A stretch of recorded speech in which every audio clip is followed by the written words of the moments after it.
Hi there, Steve Kaufman here, continuing on my 90-day challenge in Korean. And there's some days you feel you're getting ahead and some days you're slipping. And of course, my big problem is that I listen to this very difficult content, actually. They're all talking about, parliamentary committees discussing the proposal to dismiss the agriculture minister and all this kind of stuff. So it's difficult, but I like the voices. I want to get to where I can understand political discussion. But I also want to speak. And it's difficult to speak, and I'll tell you why. And I'm interested in people's reactions to this. So, yeah, I can speak via Skype. I got to set it up. I got to set it up either with a member of Link or with someone else through italki.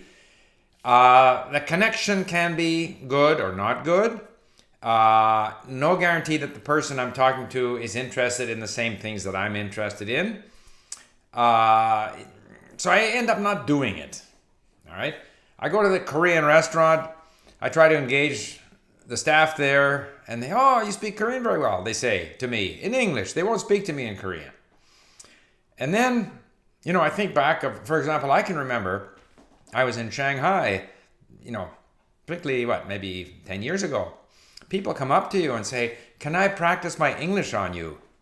Well, actually, I'm not very interested in just randomly helping someone practice their English. I might chat the person up for a short while, but by the time the second or third person comes at me with the same request, I'm not so interested because normally I'm going somewhere or I have something to do. So the interaction has to be natural, in my opinion. It has to be meaningful. So how do you make that happen? That's difficult. I'm going to see if I can't find a group. Ideal for me would be to find some Korean immigrants here who get together over breakfast or whatever and chit-chat about a bunch of stuff, and that would allow me into their group. But that's not very realistic. That's not going to happen. So, and of course, Hannah, who's at the office, we always speak English. And it's very difficult if you have, and I'm sure many of you have had the experience, if you have a sort of an established pattern with someone speaking a certain language, it's difficult to switch to another language. So knowing how well Hannah speaks English, and because we've always spoken English, it almost seems forced and unnatural to speak to her in Korean. So that's the problem. I mention this because I was contacted by a person whom I've met in Berlin a couple of times, a lovely girl whose name is Judith Meyer. Now, I should prepare before these because I always get, I get my facts wrong. I believe it's Judith Meyer is her name. She's a delightful, cheerful girl who speaks a number of languages. And she has launched this startup where it's an app on your phone, and it can tell you if there are native speakers of the language that you're learning in the neighborhood so that you can connect with them.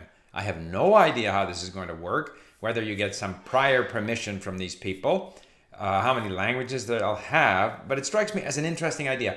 So I kicked in a few euros because she's crowdsourcing this thing, and it's called, I can't remember. I should have, Amikumu or something. I'm going to put it all in my description box. You go there, you go to the link, you can see what it's all about. You can contribute to her crowdsourcing if you want, or you can get on her mailing list so that when it starts up, you can be part of it.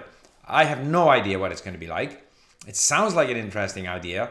If it made it possible for me to sit here in Vancouver, West Vancouver, and identify native speakers of Korean nearby who were happy to have a Korean conversation with me, or even in exchange for some English conversation, that would be well worth it. So anyway, have a look in my description box. She's a great gal, and it's an interesting venture. And meanwhile, I soldier on, listening and reading, listening while I'm cooking. Again, I cooked up a halibut this evening.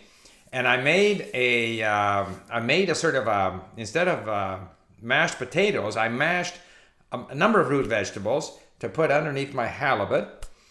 The halibut it was on special. It was delicious halibut, just totally moist and flaky. It was phenomenal.